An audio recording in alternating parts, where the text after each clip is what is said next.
Hello, this is Terry again with another episode of Doomsday Clerk from Third Coast Comics in Chicago.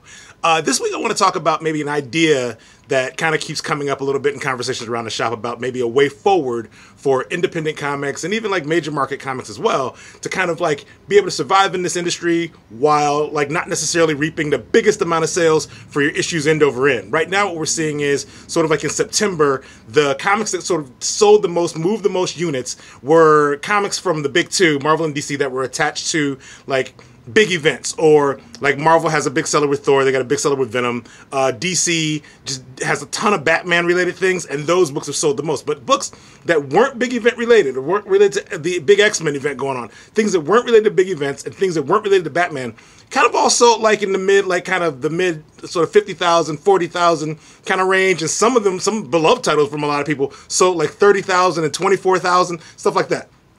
Traditionally, it's kind of like when you're doing numbers that small, even 25,000 might seem like it's large to some people, but it's really not in comics.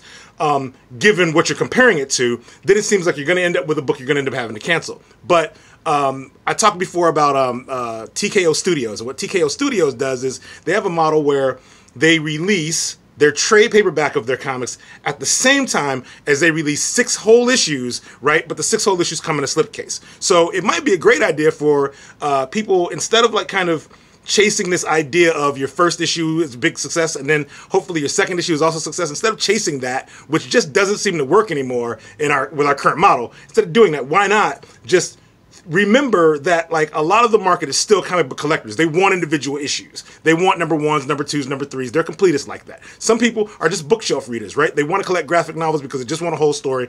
You can do both of these things and serve both of these markets, but if you're serving both of these markets, it's a little hard to do that if you're counting on the folks who you've now sort of exercised attention span right out of their DNA, right? They can't wait month to month. They won't do it. It's hard to do that. We retailers are having to like make sure we're getting you to put books on pull lists and things like that. That's really to protect ourselves, because we're sort of like, we want to get you the book you want, but we also don't want to lose money on subsequent issues, right? So like in a way, we could actually try something where it's like, why not give me 6 issues of Department of Truth, which I've talked about, or 6 issues of Juggernaut, right? Why not 6 issues of American Vampire 1976 all at the same time, right? Because even if the writers are James Tynion IV or Scott Snyder, or like some of the writers out there who are like fan favorite writers, or Firepower by Robert Kirkman, like even if these people are like successful in the industry traditionally, it's going to end up being where your first issue doesn't sell, like your first issue rather sells a lot more than your 6th issue does. So if you put them all out at the same time, you have a shot at giving the collector exactly the 6 issues they want. They'll be happy to get them. You can even do the slipcase thing that TKO does, although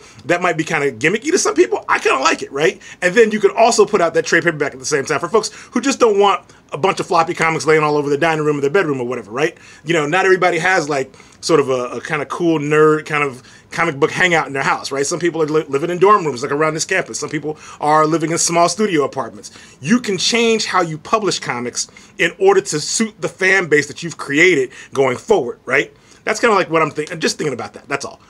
Thanks a lot. This has been Doomsday Clerk, episode 9, I believe. And we're at Third Coast Comics at 6443 North Sheridan Road. If you like what you've been saying so far, I'm going to say that traditional kind of like thing that everybody seems to say, which is click subscribe. So far, like 32 of you have done it, which is fantastic. One day I'll have 50 subscribers. I love it. All right. Thanks a lot. Thanks for listening. Bye-bye.